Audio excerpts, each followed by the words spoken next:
Welcome back to Dominating Your Investments. I have another awesome guest here with me from the FinTwit universe. Sachin Sharma, you've definitely seen his posts on Twitter, Tesla, and many other emerging and innovative companies and technologies. And so we're going to cover a wide agenda today. We're going to talk about the state of the market.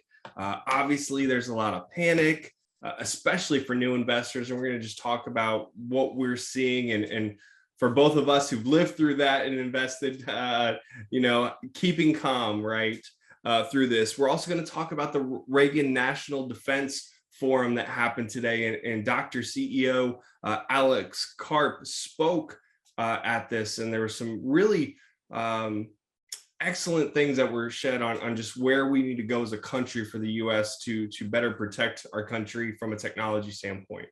And then also we're going to talk about the interactions that Sachin's had with being a consultant for multiple technology companies and having interactions with Palantir and Snowflake, ticker Snow. And then we'll transition to probably breaking this up into two segments to keep you YouTube fans, your attention on the videos and have them shorter videos. The second part, we'll be talking about the EV space and renewable energies and kind of where we're going in that industry. So Sachin, maybe you can just give our viewers a quick overview of your experience in the industry, what you've done from a consulting and investing standpoint, and then we can really jump into just this week and really the last month of what the state of the market's been. Hey, Dom, first, thanks for the inviting. I mean, my background is predominantly in energy. I mean, I have a bachelor's in mathematics, physics, then I have a master's in geophysics. In addition to that, I did a couple of more masters, with one in petroleum engineering, one in environmental science, and later on I did my MBA from NCR. So I mean, pretty much like a nerdy kind of a background. And yeah, so I started with the industry in oil and gas in general, and most of my career is spent in companies like Schlumberger. Actually, I rejoined Schlumberger this year, but just left last week only. And my last role was that I was the marketing and strategy lead for data AI insights with a company. So pretty much all the digital stuff that is going on was pretty much on my radar. In between, I have spent years in BCG.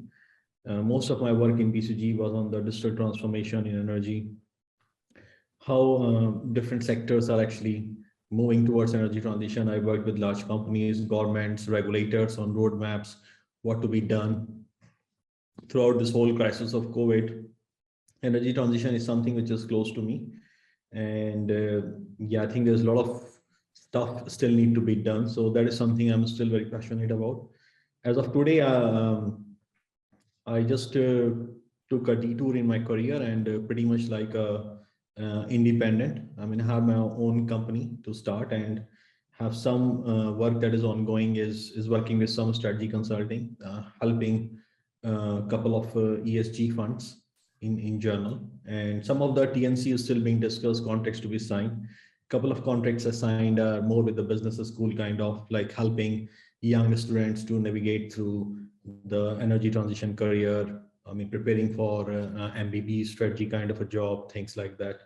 Because I struggled, I didn't have mentorship during those things. So I think this is something, an area to look upon. In addition to that, most of my other work is more on crowdsourced consulting, and I'm very active when it comes for private investing in general. So my investing career is actually very dull for 17, 18 years. It was pretty much same like anyone was doing. I started investing in the .com era. So I saw the whole bubble burst. Lost. So you've been through it once or twice. Yeah. I mean, I remember the Asian crisis. I remember the .com. Yeah, I mean, it was like a lot of time I felt like it is just, I just don't have it, what it takes to be, I mean, to navigate through those things, but somehow I always came back. And same thing like in the financial crisis also. I was lucky to survive financial crisis far better than a lot of my colleagues. So in that way, I think overall, so yeah, I mean, I've been there. So to me, so I came, my investing was very much academic schools. Like academic school is you follow index funds, you don't try to time the market, um, how you value a company and valuation. So what I saw that I did it for a very long time, and actually I lost money doing that. So over the time, I started realizing that there are companies I like, but somehow they just don't fit into this academic valuation and academic criteria. And I used to have hunch, but I mean, it's very taboo in the kind of circles I sit and the kind of people I work with to invest in these kind of companies. For example, like Tesla, investing in Tesla in 2013, 14 was, I mean, I like the company, but I just didn't have the courage and valuation what it looked like, because I was listening my professors, I was listening everybody around me, and I say, yeah, it makes sense. The company looks overvalued. So over the time, what I realized is that a lot of things we learn in investing is kind of cliche, and you need to find your edge, and you need to find you have to have the courage and conviction enough to go with some of these things. So I also, there was a time when I was pretty good in options. So options and all, I mean, I'm a mathematics, physics by background. All of my electives in my MBA was in finance. So, I mean, I understand in terms of running basic quantitative analysis, doing some pricing, running some scenarios. But even like, I mean, yeah, I used to get overboard and overconfident at time. And then like you make up one or two mistakes, and whatever gains you make, you lose it. So I wanted to make my investing simple. And this is where I moved into this idea of very concentrated form of investing, and only invest in companies where I see, at least from my own point of view, at least 10x potential. So since I kind of of like Peter Thiel there. actually I read Peter Thiel later about it, and yeah, I mean, I know, I mean, like a lot of things, like my in terms of theory, I'm very much influenced by Jagdish Swagger's book of Market Wizards. I mean, Peter Lynch is definitely someone who has influenced me. There are a lot of non-technical books I have shared in past, especially the book on psychology, is like Thinking Fast and Slow. Michael Porter is someone I like a lot. The strategy books, pretty much, there are few strategy books which provided a lot of insights, like how to evaluate business. And since I was doing strategy consulting, I was working with a lot of large companies, a lot of large sectors, government. So I was seeing how it works behind the scene. Like something what is coming on CNBC, I was on the back end working, like, okay, what this gentleman is discussing on CNBC, and this is what we have actually worked with him. So once you started seeing things from the other side, you realize that a lot of stuff that you are seeing on finance media is not exactly how it comes out. And over the time, you also start judging that people have different agendas, people have different clubs. I mean, when you work with a lot with especially C-suite, you realize that the echelon circles are like a club. People are connected. So yeah, things are not exactly as a bird looks like to me. So during those times, I mean, I started looking for these companies. I started picking some very simple criteria, like what exactly, I mean, like, how do I know in 2000 that Apple is going to be big? How do I know, like Amazon? It's very easy to say, oh, if I would have invested this much money in Amazon, then question is, nobody knew that. So based on information, what was available then, how would you make that step? And how do you actually carry that conviction over all these markets ups and downs? So I think that was my bigger quest. I mean, I've learned a couple of things. Most of quest is still to be solved. So on that. So this is where I started moving towards, and then something happened. Like, for example, I was in BCG. So that means every investment you do, you have to go through with like proper insider clearance. So there's a process for that. And a lot of time, if company is working with a company, anywhere anybody is working, you're not allowed to invest. So it's very strict. Okay, so that's why I get very surprised. If there's any ties to that company, you can't touch it. Yeah, I mean, see, it's very easy for a company, like, because they need to protect themselves. So their idea is like, we are busy with working with you don't invest in any of the clients. There are windows, they're very clear about that. That's what I get very surprised when I see people like in Feds and Congress, they invest, Yeah. and their family The members best invest. insider traders there are. Yeah, so I find it very difficult to digest at times. But yeah, so during that time, my focus moved more towards private investing. And there is a history of that because I remember seeing all these companies like Facebook and Google coming to IPO, and a lot of people kind of jump on.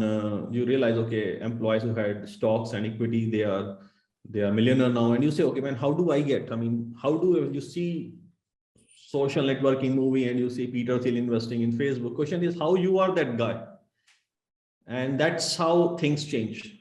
And over the time, like I had a very structured way of doing things, and kind of molded that to do that for my investing.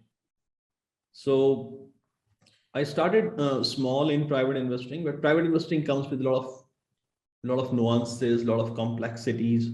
Sure. So it took me a while to go through it. I think my best moment came when I became so. There is a point in my investing career where I actually have this, where I actually accepted that how big the mistake I made by not investing in Tesla. And then I look back and I realize like why I think a lot of people feel that. Yeah. I know I feel that way. I remember exactly where I was sitting in this office when on CNBC they said, this is when it was $144 a share pre-split. And they said that they are going to go into solvency and that the stock could go to $17. They can't pay their bills. It was right around the Model 3 when they were really trying to push and get that. And I was like, I'm not into automobiles and investing in that, but that just seems, because, the media, if you don't know anything about investing, and at that time I didn't know anything about investing, but I knew there were a lot of people that like Tesla, but there were a lot of people on media that were saying this is an overvalued story. We're not going to be driving EVs. And so I didn't do it. And man, I mean, you just think about at that moment when everyone is hitting panic button, even if you put $1,000, $10,000, that's life-changing money returns. I agree. So for me, like the bigger challenge came because there were things I was framing and I was listening media and I was seeing contradiction. Like for example, when I see EV credit thing, I was seeing a business model where Volkswagen sell a car and they pay money to Tesla. I said, this is brilliant. I mean, this company needs to burn a lot of cash and cash is coming for free. The way media was looking at it is that this company has to get money from EV for rest of its life. So I think that is the first big lesson I learned is that media and especially finance media, they see for a company what it is and how they want to portray it instead of trying to understand what it could be. And that is why they are very comfortable with value companies and they are very uncomfortable with growth companies. So just on that point, I've heard a lot of feedback from the other videos that I've done on commentary where I've said investors lack imagination. So let me be clear to my audience. Exactly what you said is what I mean when I say investors lack imagination. So maybe I'd be a little more clear, especially in the media, to what you just said. They will frame it as to what they see the opportunity as, what they view the company is capable of, but really not think out of the box. Still a lot of people will even today call Tesla a car company when it's not. No, it's I totally agree with you. And I mean, this is another thing. So the moment I realized, I mean, I accepted it. So I said, okay, what's done is done. What's next? I mean, I always believe like Peter Lynch theory on this part that market always have opportunity. You don't rush into it. So it was during that time, I think the first, Palantir was on my radar. SpaceX was, I think, first of my major investment. I mean, it's private, you need to go reasonable size of your net wealth in that. And, but yeah, I mean, I was kind of convinced with the SpaceX. Okay, to me, that particular time, my radar was saying that a SpaceX is actually a very safe investment. Okay, because I was looking this, I remember watching this when the first time the concept of Starlink came. I was like brilliant because I have been in field in remote location. I have been on seismic vessels. I knew that how big the problem is having this internet and remote location. There's a very large, so I was always a big believer in blue ocean strategy. So I felt that, yeah, I mean, this is that he's trying to do something, and it's a very solid strategy because he needs a lot of cash and he's challenging a problem. So there were a lot of synergies inbuilt. So I said, I'm going to go in a SpaceX. So I'm one of those persons who actually invested in SpaceX before I invested in Tesla. Wow. So I did my own analysis and I said, okay, this company is definitely going to places, and I have like published my thesis a lot of time on SpaceX. So then I needed to find it. It took me like, and during that time when I wanted to find it, the valuation went from 10 billion to 36 billion. And that didn't change my conviction into it, because like, this is what happened. If you want to buy a stock at $100 and it goes to $360, you would wait for it to come down. But I knew, I mean, this is private and this is not going to come down. So it's not a game for faint heart. Mm-hmm. Okay, either you believe in yourself or yeah, I mean, you chicken out. So I use all my network. I mean, I was always connected with people. A lot of people have worked me. I started talking to them, and then their leads are starting to appear. Like, and this is how I connected with one of my friend in Switzerland, and he connected with one of PE company in Switzerland. I signed up them as a limited partner, and this is how I did my first investment in private those days with SpaceX. And now, that gave me a lot of confidence. How did you earn that conviction, right? Explain to our audience how you earned the conviction to not just, oh, well, Elon was successful before, so he's going to be successful again. How did you understand the TAM, the market, addressable market, and the opportunity that he was going after, and then that the product is actually going to do something? So there are three reasons that why I got my conviction in SpaceX. The first is that I have followed for a very long time people who have tried to do this kind of the satellite-based internet. I have used satellite-based internet in the field, and it sucks. Okay, so when this solution came, it has a very clear logic that it's going to be in the low Earth orbit, and this is how it's going to work. The challenge for this is, okay, theory is good, but in order to do this, you need a mass launch system, which SpaceX had. And you need somebody who can take that kind of scale up, which he has proven with Tesla. Also, there is a consistent cash flow they have from their launch services. And that particular time, the Dragon capsule thing hasn't happened, but I had a good confidence that probably he'll be able to do that, especially after the Falcon Heavy was launched. Okay, I have seen the end years of Cold Wars, so I had a very good idea that whenever there is a rise in the East, and especially that power is not democracy, I mean, US will have shield up, and whenever there is a Cold War, the space is always a play in that. Mm-hmm. Okay, so that gave me an idea like, okay, there is going to be, I mean, I grew up reading space books. I wanted to study astrophysics, which was not a subject that was available to me, and that's how I ended up studying geophysics. So these are the things you have seen it for a long time, and you'll be surprised, like small things you have observed all of your life, it all come together. And when I saw this whole LEO stationary, like polar orbits idea of it, kind of made sense to me.